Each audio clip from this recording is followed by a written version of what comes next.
여러분 안녕하셨습니까?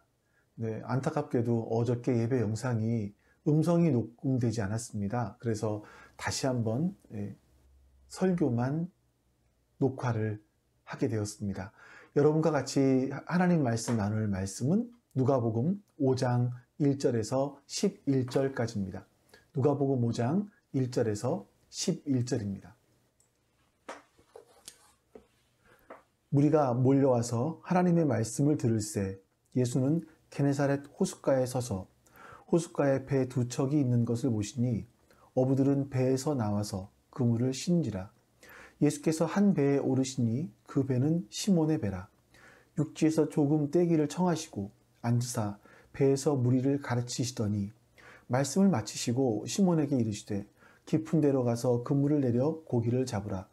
시몬이 대답하여 이르되 선생님 우리들이 밤이 새도록 수고하였으되 잡은 것이 없지만은 말씀에 의지하여 내가 그물을 내리리이다 하고 그렇게 하니 고기를 잡은 것이 심히 많아 그물이 찢어지는지라.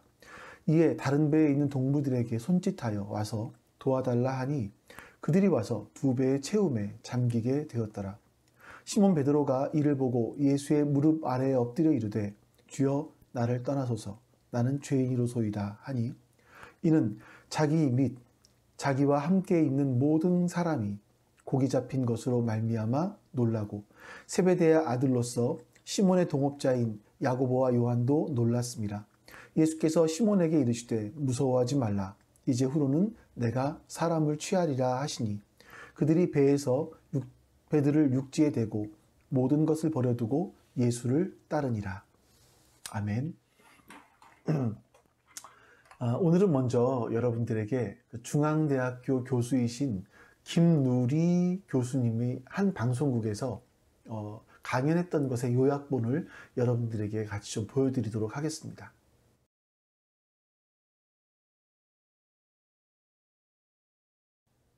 여러분 어떻게 보셨습니까? 저는 이분이 한 말 중에서 모든 지배적 지식, 지배적 이념은 지배하는 자의 지식이다, 이념이다 하는 말이 저의 마음에 많이 남습니다. 이 사회를 지배하는 자들의 지식, 그 이념이 지금 이 사회를 경쟁 사회로 만들어 버렸죠. 그럼 여러분 지금 이 사회를 지배하는 사람들은 누구일까요? 정치인들? 철학자들? 아니면 교수들? 아니겠죠? 그건 기업인들일 겁니다. 기업인들의 가장 추구하는 목적은 뭐냐면 이윤과 경쟁을 통한 이윤의 창출일 겁니다.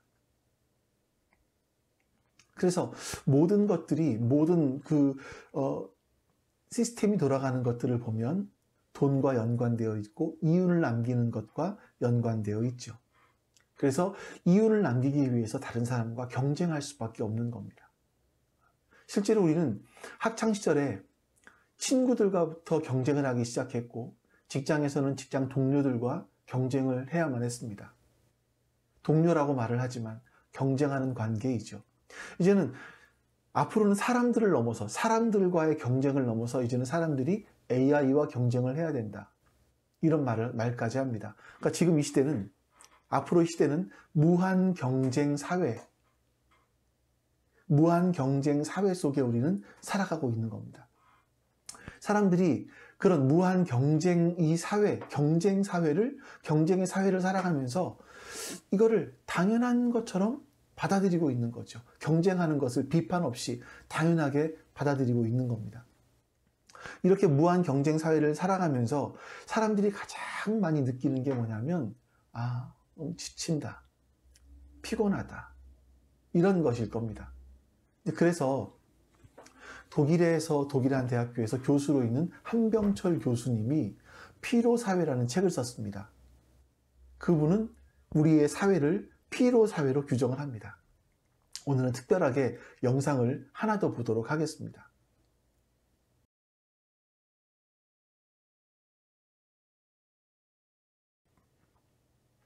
여러분, 지금의 이 사회는 열심히 사는 것을 미덕으로 삼아요. 그리고 누구나 열심히 하면 할 수 있다. 너는 할 수 있다. 이런 긍정의 폭력이 가해지는 이런 현대사회를 우리가 살아가고 있습니다. 그래서 그러다 보니까 성공하지 못한 사람들은 낙오자가 된 사람들은 점점 더 힘이 빠지고 권태로움에 빠지죠. 그래서 이러다 보니까 사람들이 이 권태를 이기기 위해서 어떤 자극을 원합니다. 백화점에 가서 쇼핑을 하던, 아니면 여행을 가던, 아니면 자신의 영혼을 잠시 즐겁게 해줄 수 있는 장난감들을 사죠. 그 장난감들이 자동차일 수도 있고, 옷일 수도 있고, 명품 가방일 수도 있고, 신발일 수도 있고, 자신들의 영혼을 즐겁게 해줄 수 있는 무엇인가를 삽니다. 그러니까 돈이 충분하다라는 것, 돈이 많다라는 것은 피곤하고 권태감이 있는 것은 마찬가지지만 잠깐이라도 그걸 극복할 수 있도록 해주는 장난감들을 더 많이 소유한다라는 겁니다. 사람들은요, 이런 피곤함과 지침과 권태로움이 계속 반복되는 일상 속에서 내가 이렇게 살려고 태어났나? 이것이 인생의 전부인가? 이런 생각까지 하는 분들이 있습니다. 오늘 본문에 나오는 베드로를 보시면 일상의 삶에서 지칠 대로 지쳐있는 그런 사람이었습니다. 여러분, 본문의 베드로가 그물을 씻는 시간이 언제였을까요? 오후라고 말씀하시는 분도 있던 것 같은데 5절에 보시면 우리가 밤새도록 애를 썼으나 아무것도 잡지 못했습니다. 이렇게 말을 하죠. 그런 걸로 봐서 밤을 샌 아침에 항구에 들어와서 있는 그런 그물을 씻고 있는 그런 시간인 것 같습니다. 베드로는 밤새도록 애를 쓰면서 고기를 잡았습니다. 그러나 한 마리도 잡지 못하고 다 배를 가지고 다시 항구로 들어온 거죠. 여러분, 어부라는 사람의 직업은 고기를 잡는 겁니다. 이건 생계와 연결이 되어 있는 거예요. 낚시를 취미로 하는 사람이 있다면 가끔 가다가 고기를 한두 마리를 잡거나 아니면 못 잡을 수도 있겠죠. 그런 마음이 어떨까요? 아쉽습니다. 다음에는 잘 잡아야지, 아쉬운 마음을 가지고 집으로 돌아갈 겁니다. 하지만 여러분, 어부는요, 어부에게 있어서 고기를 한 마리도 못 잡았다? 이것은 그날의 경쟁에서 낙오자가 되었다라는 것과 같지 않을까요? 만약에 베드로가 하루 벌어서 하루 먹는 사람이었다면 그날의 양식을 구할 수가 없는 상황이 될 만큼 그는 아주 실패한 하루를 살아간 겁니다. 2절에 보시면 베드로가 배에서 내려서 그물을 씻고 있었습니다. 밤새도록 애를 쓰면서 일을 했고요. 이제 퇴근하기 위해서 그물을 씻는 바로 그런 상황인 거죠. 여러분들이 직장 생활 하시다가 하루의 업무를 마치고 책상을 딱 정리하면서 이제 집에 가려고 하는 그런 것과 같지 않을까, 비슷할지 모르겠습니다. 여러분, 그럴 때 여러분의 마음은 어떠십니까? 베드로의 마음은 어땠을까요? 몸은 밤새도록 일을 했으니까 지쳐 있을 겁니다. 그런데 얻은 것은 아무것도 없어요. 얼마나 허탈했을까요? 그런 마음으로 베드로가 그물을 다 열심히 지금 내일의 또 어업을 위해서 그물을 씻고 있는 겁니다. 그때 바로 예수님이 베드로를 찾아오셨습니다. 여러분, 예수님께서 우리를 만나기 원하시는 그 시간은 우리가 잘 될 때, 모든 것이 평탄할 때가 아니라 우리가 하루 종일 경쟁하다가 그 경쟁 사회 속에 살다가 지쳐서 지친 몸을 이끌고 퇴근할 때, 또 그 피로가 풀리지 않은 상태로 그냥 아침에 커피 한 잔 입에 털어놓고 자신을 스스로 각성시키면서 출근을 할 때, 아니면 주부들이 하루 종일 똑같은 일을 반복하고 나서 아이들과 남편을 보내고 난 이후에 홀로 앉아 있을 때, 그런 허탈함과 허무함이 있을 때 예수님은 우리에게 찾아오려고 하십니다. 우리를 만나시려고 하죠. 우리를 정말 간절히 만나고 싶어 하십니다. 그 외로움과 허탈함을 예수님이 풀어주고 싶어 하시는 거죠. 근데 그런 상황들을 보시면 특별하게 어떤 기적적인 상황으로 오시는 것이 아니라 막 꼭 우연인 것처럼 찾아오세요. 예수님 베드로 옆에서 베드로에게 말씀하시는 것이 아니라 예수님을 따라온 무리들에게 하나님의 말씀을 전하십니다. 마치 이 상황은 베드로가 귀에 들릴 수 있을 정도의 거리에서 베드로를 향하지 않고 사람들에게 말씀하시는 거예요. 베드로는 그물을 씻으면서 예수님의 말씀을 귀 한쪽 귀로 듣고 있었겠죠. 어쩌면 베드로의 마음속에는 아휴, 참 저분은 좋겠다. 나는 빨리 집에 들어가서 된장찌개나 끓여 먹고 아점이나 먹고 잠이나 자야겠다. 이런 생각을 했을지 모르겠어요. 자, 그때 예수님께서 다 이야기를 마치시고 아주 우연스럽게 그 옆에 있는 베드로에게 이상한 말씀을 하나 하십니다. 4절 말씀을 같이 한번 읽어볼까요? 자, 여러분, 이때 읽으실 때는 예수님께서 어떤 톤으로 말씀하셨을까를 한번 생각하면서 읽어보세요. 같이 읽어봅니다. 시작. 말씀을 마치시고 시몬에게 이르시되 깊은 데로 가서 그물을 내려 고기를 잡으라. 그냥 여담이에요, 여러분. 예수님께서 어떤 톤으로 읽으셨을까? 깊은 데로 가서 그물을 내려 고기를 잡으라. 이렇게 말씀하셨을까요? 이건 여러분들이 생각하는 영적인 것에 대한 반영입니다. 여러분들이 영적인 것을 무엇이라 생각하는지에 따라서 아마 그 예수님 말씀하시는 톤이 달라졌겠죠? 저는 아까 제가 말한 것처럼 예수님은 말씀하시지 않았을 거라고 생각을 해요. 여하튼 예수님께서 이렇게 말씀하셨어요. 예수님께서 베드로에게 하신 말씀은요, 종교적인 얘기가 아닙니다. 베드로야, 네가 고기를 못 잡았느냐? 너는 너의 죄 때문에 그렇다. 네가 지난 안식일 때 뭐 했니? 너 빼먹었지? 헌금 안 했지? 이런 얘기를 하시지 않는다라는 겁니다. 베드로가 지금 고민하고 있는 고기잡이에 대한 이야기를 말씀하시는 거예요. 근데 그 내용이 좀 이상합니다. 베드로가 밤새도록 일을 했고 그물을 내렸고 허탕을 쳤고 피곤하고 지쳐 있습니다. 그래서 그물을 싣고 집에 가서 쉬려고 하는데 예수님은 다시 나가라고 말씀하세요. 그리고 이상하게 깊은 데로 그물을 던지라 라고 말씀하십니다. 4절 말씀 다시 한번 보죠. 말씀을 마치시고 시몬에게 이르시되 깊은 데로 가서 그물을 내려 고기를 잡으라. 예수님의 이 말씀은 일반적인 그 상식을 갖고 있는 사람, 일반적인 상식과 어긋나는 말씀이세요. 물고기는 아침이나 낮에는요, 얕은 곳으로 이동을 하고 밤에는 깊은 곳으로 이동을 한다고 합니다. 베드로는 어부이기 때문에 경험상 이걸 너무나 잘 알고 있었을 겁니다. 이렇게 예수님이 일반적인 상식과도 다른 말씀을 하시는 거예요. 낮인데, 아침인데, 깊은 데로 가서 그물을 던지라 라고 말씀하시죠. 자, 그리고 더 치명적인 것은 그 조언을 하시는 분이 전직 직업이 뭡니까? 목수 아닌가요? 목수가 어부에게 충고를 하는 겁니다. 상식적이지도 않은 충고를. 저 같았으면 아유, 예수님 말씀이나 열심히 가르치세요. 이러고 집에 들어갔을지도 모르겠어요. 근데 베드로의 대단한 부분이 바로 이거인 것 같습니다. 5절 말씀을 같이 읽어볼게요. 시몬이 대답하여 이르되 선생님, 우리들이 밤이 새도록 수고하였으되 잡은 것이 없지만은 말씀에 의지하여 내가 그물을 내리리이다 하고. 베드로 역시 이상한 말을 합니다. 베드로가 이 말을 할 때 이 안에 예수님의 말씀을 듣고 깊은 데로 그물을 내려라 라는 말씀을 듣고 막 소망이 생기고 기쁨이 있고 어떤 기대감을 갖고 간 것 같아 보이진 않습니다. 이 말씀의 뉘앙스를 좀 살려보자면 선생님, 우리가 밤이 새도록 그물을 내렸습니다. 근데 잡은 게 하나도 없어요. 그 2, 3초 쉬는 시간 동안에 예수님께 하고 싶은 말이 많았을 거예요. 나는 너무나 지쳐서 집에 가고 싶고요. 예수님 말씀은 상식에도 맞지 않고요. 당신의 직업은 목수인데 나의 전공 분야, 어업에 대해서 이런 말을 하시는 게 맞는 것 같지 않아요. 그리고 이렇게 말을 하는 겁니다.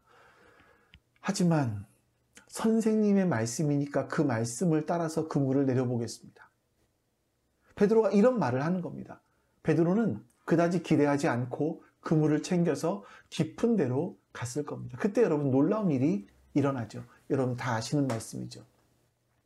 기대하지 않았던 엄청난 물고기를 잡습니다. 도저히 혼자 끌어올릴 수가 없어서 동료들에게 도움을 청해야만 할 정도였습니다.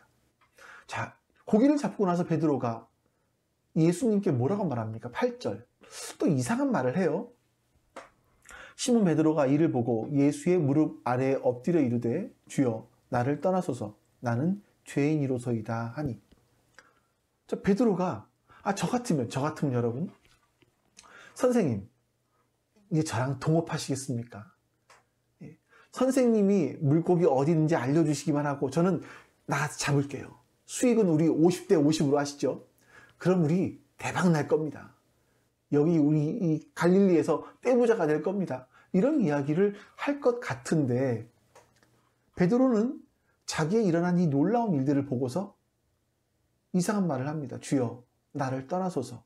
나는 죄인이로소이다. 이렇게 말합니다. 자, 베드로는 왜 이렇게 말을 했을까요? 자신의 삶 가운데 일어난 그 일들, 일상 가운데 예수님이 찾아오셔서 정말 상식적이지도 않고 전문 직업인도 아닌 그 예수님께서 하신 말씀대로 해보니까 놀라운 고기가 잡혔습니다. 많이 잡혔습니다. 그때 베드로의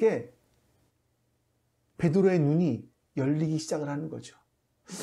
이 예수님이라는 선생님은 단순히 인생에 대한 어떤 문제들을 이야기하는 것이 아니라 다른 랍비들처럼 어떤 성경에 대한 이야기들만 하는 것이 아니라 우리의 인생을, 우리의 영혼을 이끌어갈 수 있는 신적인 존재이시구나 라는 걸 발견하게 된 겁니다.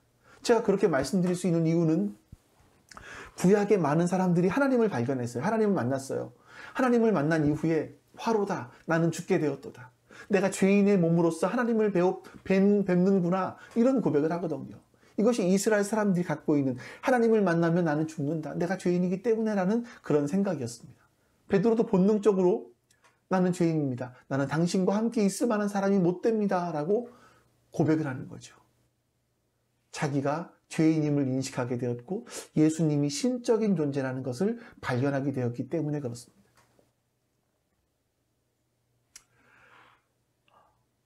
예수님께서는요, 그런 자기 인식과 예수님에 대한 인식을 갖게 되고 두려워하고 있는 베드로에게 이렇게 말씀하십니다. 10절 말씀을 또 읽어보겠습니다. 세베대의 아들로서 시몬의 동업자인 야고보와 요한도 놀랐습니다. 예수께서 시몬에게 이르시되 무서워하지 말라. 이제 후로는 내가 사람을 취하리라 하시니. 예수님은 베드로의 삶에 대한 다른 가능성을 열어 보여주시는 거예요. 지금까지 고기 잡는 것에 자신의 인생을 다 투자하고 있었던 베드로에게 예수님께서는 너 지금까지 고기 잡느라고 애썼지? 근데 이제는 네가 내가 누군지 알았어. 그러니 이제 너는 물고기를 낚는 사람이 아니라 사람을 낚는 사람이 될 거야 라고 하면서 새로운 비전을 보여주시는 거죠. 베드로가 대단한 게 이겁니다. 다른 사람들 같으면 예수님께서 이런 말씀하셨을 때 예수님 저는요 훈련을 못 받았고요. 저는 준비가 안 됐고요. 성경도 좀 더 읽어봐야 될 것 같고요. 기도도 해봐야 될 것 같아요. 온갖 핑계를 다 댔을지도 모르겠습니다만 베드로는 모든 걸 버려두고 예수님을 쫓았다. 11절 말씀. 그들이 베드로를 육지에 대고 모든 것을 버려두고 예수를 따르니라. 저는 여러분 지금까지 여러분들 본문에 나온 내용들을 여러분께 말씀을 드렸고 이 말씀을 통해서 우리에게 하시고자 하는 말씀이 뭐냐면 예수님은 오늘도 이런 삶을 지치고 피곤한 삶을 살아가는 우리들을 찾아오신다는 겁니다. 예수님께서 우리를 찾아오시는 방법은 베드로를 찾아오신 것과 비슷합니다. 니고데모에게 또 사마리아 여인에게도 마찬가지셨죠. 아주 자연스럽게 우연스럽게 찾아오십니다. 특별히 우리의 삶에서 뭔가 필요를 느끼고 있을 때, 지쳐 있을 때, 내 삶이 이것이 아닌 것 같아. 나는 그런 생각을 했을 때, 지쳐서 계속 이렇게 인생을 살아가는 것이 맞나? 이 지침을 해소해 보기 위해서 여행이나 가볼까? 취미생활을 해볼까? 동창들이 만나볼까? 이런 방식으로 나의 권태로움, 나의 지침을, 피곤함을 해결해 보려고 할 때 예수님은 그런 상황 속에서 우리를 찾아오시고 우리를 초대하십니다. 뭐라고 말씀하실까요, 예수님이? 이렇게 말씀하시지 않을까요? 너의 삶은 이렇게 점점 지쳐가면서 우울하게 살라고 디자인되지 않았어. 오늘도 또 낙오자가 됐고 생계가 막막하고 계속 이렇게 살아야 될까? 언제까지 이렇게 살아야만 되지라고 이런 생각에 휘말려 살도록 너는 그렇게 디자인되지 않았어 라고 예수님은 말씀하고 싶으실 겁니다. 예수님께서는요, 베드로에게 그러셨던 것처럼 사마리아 여인에게도 니고데모에게도 그렇게 말씀하신 것처럼 우리에게도 이렇게 말씀하십니다. 너에게는 너만이 가지고 있는 독특한 가치가 있어. 너만이 할 수 있는 독특한 일들이 있어.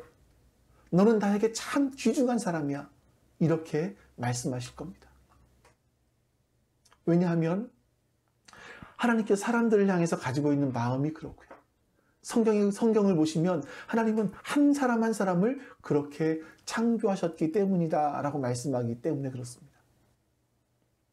근데 우리는 알지도 못하는 이 사이에 내가 그런 가능성이 있고 내가 그런 잠재력이 있는 존재라는 사실을 잊어버리는 거죠. 우리는 이런 경쟁 이데올로기에 세뇌되어 버렸는지도 모르겠습니다. 예전에 제가 여러분 지그 지글러가 했던 벼룩 실험에 대해서 말씀드린 적이 있었죠. 벼룩을 보니까 벼룩은 평균 그 크기가 약 2에서 4mm라고 합니다. 그러니까 중간 3mm를 잡고 벼룩이 뛸 수 있는 높이가 60cm래요. 단순하게 계산을 해보면 벼룩은 자신의 몸의 200배를 뛸 수 있는 거죠. 대단합니다. 근데 지그지글러가 실험을 합니다. 이 벼룩을 30cm가 되는 비커 안에다가 넣어놓고 가둬놓고 놓는 거죠. 그럼 벼룩이 또 뛰어보겠다고 여기저기 뜁니다. 뛰면서 천정에 부딪히기도 하고 벽에 부딪히기도 하고 하다 보니까 어느 정도 가야 안 부딪히는지를 알게 돼요. 해보니까 28cm쯤 뛰다 보니 안 부딪히는 겁니다. 그래서 그 다음부터 벼룩은 계속해서 28cm만 뛰는 겁니다. 이 비커를 치워도 벼룩은 28cm만 뛰어요. 자, 우리가 여러분 할 수 있다. 아자, 해보자 하면서 뛰어봤지만 현실의 벽은 녹록지 않습니다. 우리가 쉽게 넘어설 수 있지 못합니다. 이 경쟁 사회를 쉽게 넘어설 수 있지는 못합니다. 우리는 28cm의 벽에 부딪혀서 실패하고 자신을 나고자라고 생각하고 자책하며 내가 문제야. 내가 열심을 내지 않았어. 더 열심을 내야 되는데 이게 내 한계인가? 이렇게 생각을 하는 거죠. 그러나 여러분, 하나님께서 우리를 만드셨을 때 우리 한 사람 한 사람을 보시면서 엄청난 가치와 의미를 가지고 우리를 만드셨다라고 말씀하시는 거예요. 근데 우리가 자라오면서 살아가는 일상에서 치이고 세상의 욕심의 눈이 어두워서 수많은 사람들이 나에게 하는 그 말에 내가 귀를 기울이면서 나는 28cm밖에 못 뛰어. 이렇게 믿게 된 겁니다. 더 시도해보니까 안 돼. 자신을 쇠뇌해버린 거죠. 그리고 인생이 별거 있나 그냥 이렇게 사는 거지 하고 자신에게 그렇게 말을 하는 겁니다. 하지만 여러분, 주님은 우리에게 말씀하십니다. 너는 28cm만 뛰라고 만들어진 존재가 아니야. 너는 60cm를 뛸 수 있도록 디자인되었어 라고 말씀하시는 거죠. 여러분, 여기까지만 들으시면 어떻습니까? 이것도 역시 긍정의 폭력 같지 않으세요? 아닙니다. 전혀 다른 이야기가 두 번째에 있습니다. 두 번째, 하나님께서 하시는 말씀이 있다면, 예수님께서 하시는 말씀이 있다면 너의 삶에 대한 새로운 비전을 보라 이겁니다. 저는 여러분들께 지금까지 비전에 대해서는 잘 말씀 안 드렸습니다. 왜냐하면 우리가 비전 생각을 하면 내가 갖고 있는 욕망을 이루기 위한 것이라고 생각하는 경우들이 많았기 때문에, 내 욕망을 이루는 것을 비전이라고 생각했기 때문에 저는 비전에 대해서 말씀드리지 않았습니다. 근데 이제 말씀을 드려요. 비전이 뭘까? 우리 삶의 비전이 뭘까? 한번 생각해 보시기 바랍니다. 사람들이 자신의 가치를 두 가지에서 발견을 해요. 하나는 나라는 존재이고요. 또 한 가지는 내가 누구인데 그 내가 무슨 일을 하는가입니다. 자, 여러분들, 만약에 여러분들이 그리스도인이 되어서 내가 그리스도인으로서 하나님의 사랑을 받고 살아간다는 것을 아시는 분들은 아, 나는 참 하나님의 사랑을 받는 귀중한 존재이구나 라는 것을 발견하게 돼요. 나는 굉장히 귀중한 존재이구나 라는 것을 발견하게 됩니다. 근데 그 다음으로 잘 안 넘어갑니다. 그 다음을 이렇게 생각을 하죠. 베드로를 보니까 모든 걸 버려두고 예수님을 쫓았잖아요. 그러면 나도 신학교 가라는 얘기인가요? 그거는 좀 싫은데요? 이런 생각을 하는 거죠. 아닙니다, 여러분. 요즘 시대로 보면 신학교를 가셔야 되는지는 모르겠는데, 만약에 신학교를 여러 은혜 받고 다 신학교만 가시면 저 같은 사람이 직업을 잃죠. 주님께서 우리를 부르셨다라고 하는 것은요, 어떤 사람은 목사로 부르셨지만 어떤 사람은 직장인으로, 또 직장인 가운데도 다양한 업종으로 우리를 부르셨을 가능성이 많습니다. 여러분 잘 생각해 보십시오. 예수님께서 베드로를 부르셨을 때 베드로에게 이렇게 말씀하십니다. 네가 사람을 낚을 거야. 베드로 어부잖아요. 그런 어부에게 너는 위대한 전도자가 될 것이다. 이렇게 말씀하지 않으신다니까요. 예수는 베드로가 지금까지 살아왔던 삶을 무시하지 않으십니다. 많은 사람들이 자기가 하고 있는 일 자체에서 하나님의 뜻을 발견하지 못해요. 그냥 내가 하는 일은 내가 이 일을 왜 하는지, 왜 해야 되는지 그 의미는 잘 모르겠어요. 단지 이유가 있다면 내가 일을 안 하면 내 식구들이 먹고 살 수 없으니까, 내가 이 일을 하지 않으면 월세를 낼 돈이 없으니까, 먹고 살기 위해서 죽지 못해, 마지못해 이 일을 한다고 생각을 하는 거죠. 마지못해 이 일을 한다고 생각하다 보니까 여러분 피곤할 수밖에 없는 겁니다. 근데 하나님은 여러분들이 지금까지 하고 계신 그 일에 플러스 어떤 의미를 부여하시는 거예요. 그 일에 대해서 영적으로 그 일들을 승화시키는 거죠. 우리의 직업 자체가 바꿔야 된다고 말씀하시는 게 아닙니다. 어쩌면 이전까지 하던 일들을 그대로 하고 있지만 그 일들에 대해서 다른 각도에서 그 일의 의미를 발견하고 거기서 비전을 보여주시는 거죠. 우리가 이전까지는 무한 경쟁 사회 속에서 먹고 살기 위해서 마지못해 죽지 못해 일을 해왔다면 이제는 사람들을 살리기 위해서 일을 하는 거고요. 세상에 화평을 주기 위해서 일을 하는 거고요. 이 세상을 가꾸기 위해서 일을 하는 거고요. 이 세상이 덜 망가지도록 하기 위해서 우리는 이 땅에 일을 하는 겁니다. 하나님의 나라가 이 땅에 이루어지게 하기 위해서 일을 하는 겁니다. 이런 이 미션을 발견하지 못하면 사람들은 지칩니다.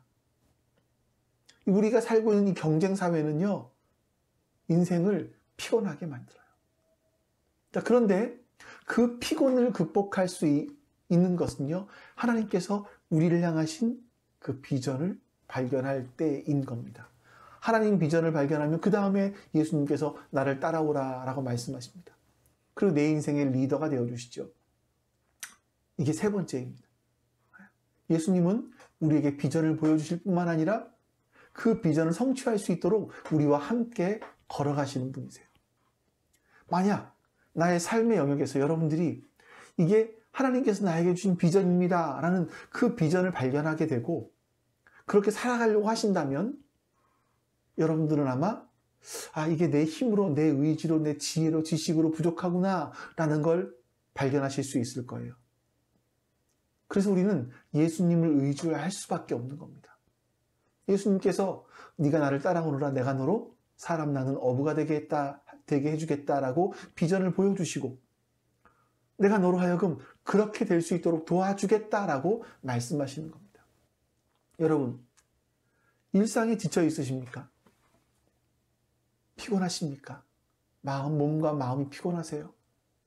여러분들이 지금 하고 있는 이 일들에 대해서 의미가 무엇인지 모르겠습니까? 그러면 여러분 기도해 보시기 바랍니다. 주님께서 여러분 내면에 말씀하시는 그 말씀을 한번 들어보시기 바랍니다. 내가 돈 벌어서 뭐 하지? 성공해서 뭐 할까? 이렇게 내 힘이 다 빠지도록 회사에 충성해서 뭐 하지? 이 일의 의미가 뭐지? 내가 이 삶의 끝에 사람들에게 남길 수 있는 건 뭐지?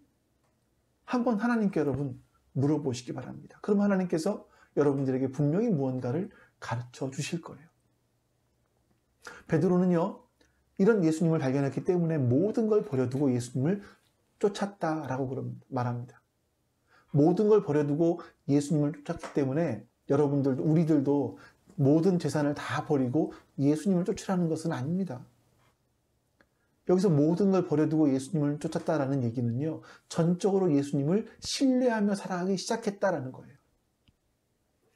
여러분과 제가 마찬가지로 예수님을 신뢰하면서 인생을 살아갈 수 있다면, 지친 일상의 삶 속에서, 어쩌면 몸이 피곤하고 힘든 상황 속에서 우리는 새로운 기쁨과 새로운 생명력과 새로운 비전에 사로잡혀서 걸어가기 시작하게 될 겁니다. 하나님께서 여러분의 삶을 통해서 여러분들만이 성취할 수 있는 놀라운 일들을 하실 겁니다. 그러면 여러분, 우리의 사는 것은 황홀할 겁니다. 일본의 다하라 요네코라는 분이 산다는 것이 황홀하다라는 간증책을 썼죠. 그 책의 내용을 잠깐 요약해서 말씀드려 보겠습니다. 다하라 요네코는요, 1937년 5월 31일 도쿄 하치오지라는 곳에 태어났습니다. 부유한 가정에서 자랐고 어머니의 아주 극진한 사랑을, 넘치는 사랑을 받으면서 자랐습니다. 이런 그녀가 18살이 되는 나이에 어머니가 갑자기 돌아가십니다. 이제 어머니의 좀 사랑을 많이 받았기 때문에 몸과 마음이 약해져 있었는지 모르겠습니다. 어머니가 돌아가신 이후에 더 이상 세상을 살아갈 소망을 잃어버린 거죠. 그래서 달려오는 전차에 몸을 던져서 자살을 기도합니다. 이것이 불행인지 다행인지는 모르겠어요. 살았습니다. 하지만 그녀의 신체 중에서 남은 것이라고는 오른팔 하나, 두 다리 잘려나갔고요. 왼팔 잘려나갔고요. 오른팔, 그리고 오른팔에 손가락 3개밖에 붙어있지를 않았습니다. 이제는 더 이상 정말 살아갈 이유가 없는 거죠. 그때부터 자살하기 위해서 여러 가지 방법들을 찾습니다. 하지만 여러분, 이 손가락 3개만으로 자살할 수 있는 방법이 없는 거예요. 그렇게 병원에 생활하고 있을 때 미국인 선교사가 병원을 방문하면서 그 영어를 통역해줄 아키도시라는 사람과 함께 방문을 합니다. 근데 이 여인이 아키도시에 의해서 전도를 받고 예수님을 알게 되죠. 그녀는 예수님을 안 다음부터 매일같이 기도를 하기 시작합니다. 무슨 기도를 하냐면 죽게 해달라고. 매일 밤마다 하나님, 내일은 죽게 해주십시오 라고 기도하고 잠자리에 들었습니다. 근데 어느 날 아침에 잠이 깨었는데 너무나 아침에 평안한 거예요. 성경을 들고 책장을 넘기는데 이 말씀이 눈에 탁 들어오는 겁니다. 그런즉 누구든지 그리스도 안에 있으면 새로운 피조물이라. 이전 것은 지나갔으니 보라, 새 것이 되었도다. 이 말씀이에요. 그때부터 그녀는 없는 것에 집착하지 않고 있는 것에 감사하며 살기 시작을 합니다. 점차 그 내면은 아름다워졌고요. 그 아름다움에 반한 이 여인을 전도했던 아키도시라는 분이 청혼을 받습니다. 결혼을 하죠. 2딸을 낳고 70세가 넘도록 행복하게 살았습니다. 이 책에 이런 대목이 나옵니다. 없는 것 때문에 속상해하는 자는 어리석은 사람입니다. 있는 것을 보지 못하는 사람은 더 어리석은 사람입니다. 지혜로운 사람은 있는 것을 보고 그 속에서 감사를 찾는 자입니다. 내가 지금 무엇을 보느냐에 따라 천국과 지옥은 갈라집니다. 그리고 또 이렇게 말합니다. 하나님의 목적을 따라 살면 삶은 여전히 황홀합니다. 하나님의 목적을 따라 살면 삶은 여전히 황홀합니다. 베드로 역시 예수님의 목적을 따라 살기로 결정을 했고 예수님을 따라 나서기 시작했을 때 베드로는 상상할 수도 없었던 황홀한 미지의 세계가 그 인생 가운데 열렸습니다. 예수님은 처음 말씀하신 것처럼 정말 성실하게 베드로가 죽을 때까지 그의 인생을 이끌어 주셨습니다. 그리고 베드로는 우리에게 정말 엄청난 유산을 남겨줬죠. 이 성경이라는 엄청난 유산을 남겼습니다.